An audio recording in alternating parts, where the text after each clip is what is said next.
Pernah kepikiran nggak sih, apa ya artinya benar-benar ikut pimpinan Tuhan? Gitu tanpa syarat.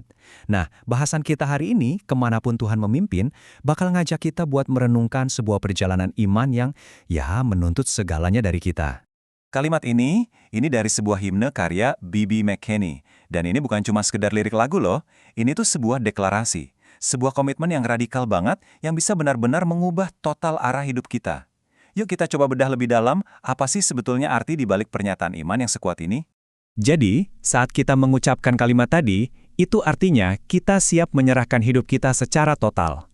Ini jauh lebih dalam dari sekedar ikut Tuhan pas kondisinya lagi enak aja, atau pas sesuai sama rencana kita. Bukan. Ini komitmen untuk ngikutin Dia, setiap saat, kemanapun jalannya membawa kita. Nah, inilah inti dari sebuah komitmen yang radikal.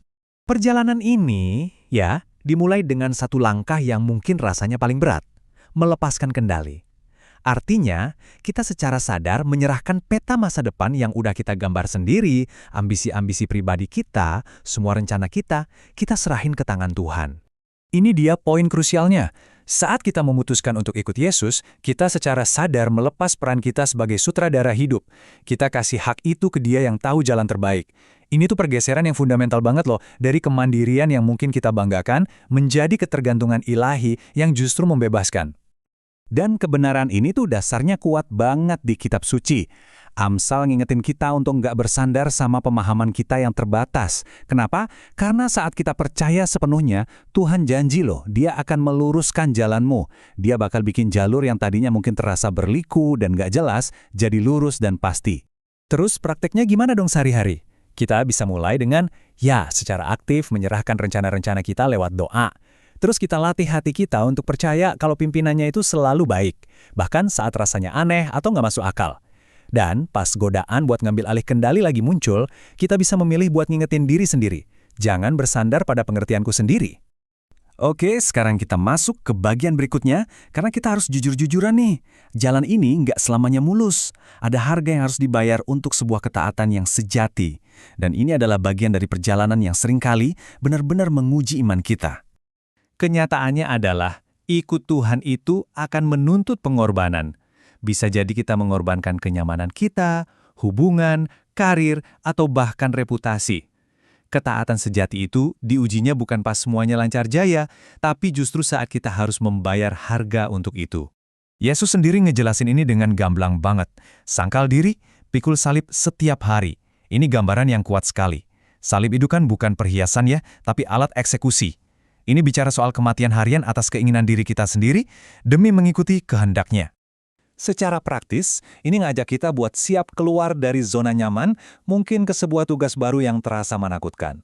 Ini juga soal punya ketetapan hati buat tetap taat, walau keadaan lagi sulit, nggak nyerah sama tantangan. Dan kalau kita tahu apa panggilan Tuhan, kita didorong buat terus maju, jangan pernah mundur. Nah, setelah paham harganya, wajar banget kalau mungkin ada rasa takut.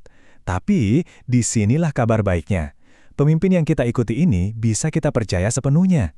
Bagian ini adalah tentang menaruh keyakinan kita bukan pada jalannya, tapi pada Dia yang memimpin jalan itu. Inilah yang jadi pegangan kita. Pimpinan Tuhan itu nggak pernah salah. Kenapa bisa begitu? Karena sudut pandangnya itu sempurna. Dia melihat gambaran besarnya dari awal sampai akhir. Sementara kita kan cuma bisa lihat satu langkah di depan. Dia tahu tikungan, tanjakan, dan rintangan yang kita sama sekali nggak sadari. Dan ini adalah janji yang luar biasa banget dari Tuhan sendiri. Dia nggak cuma nunjukin jalan dari jauh, Dia berjanji untuk mengajar kita, menunjukkan jalannya, dan ngasih nasihat pribadi dengan matanya yang selalu tertuju pada kita. Ini adalah bimbingan yang sangat intim dan personal. Jadi, gimana caranya kita bisa hidup dalam kepercayaan ini? Kita bisa mulai dengan melatih iman kita untuk percaya, bahkan pas logika kita nggak nyampe. Kita bisa memilih untuk melepaskan ketakutan akan masa depan, yakin kalau masa depan kita ada di tangannya. Dan yang paling penting, kita bisa belajar lebih peka dan taat pada pimpinan Roh Kudus dari hari ke hari. Nah, ini semua membawa kita ke tujuan akhir dari perjalanan ini. Kalau kita menyerah, taat, dan percaya, hasilnya apa sih? Hasilnya adalah sebuah kehidupan yang jauh melampaui eksistensi biasa.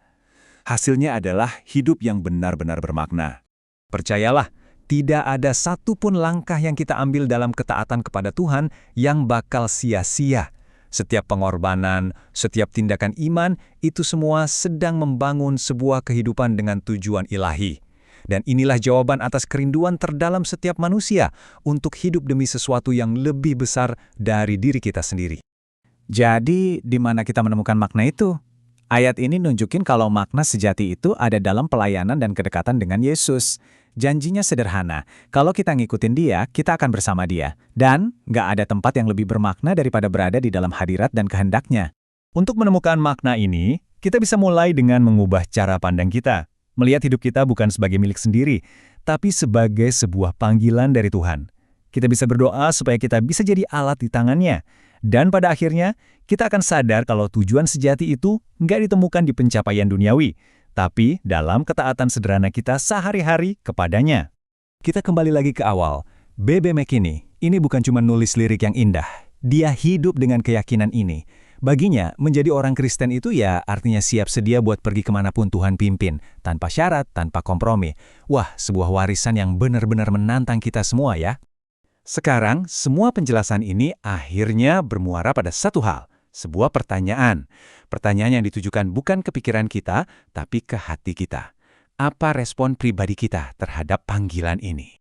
Inilah pertanyaannya. Bukan apakah kita mampu, atau apakah kita mengerti, tapi apakah kita bersedia? Ini pertanyaan soal kehendak. Apakah hati kita bilang ya pada pimpinannya, apapun risikonya, kemanapun tujuannya? Jadi ajakannya hari ini terangkum di sini.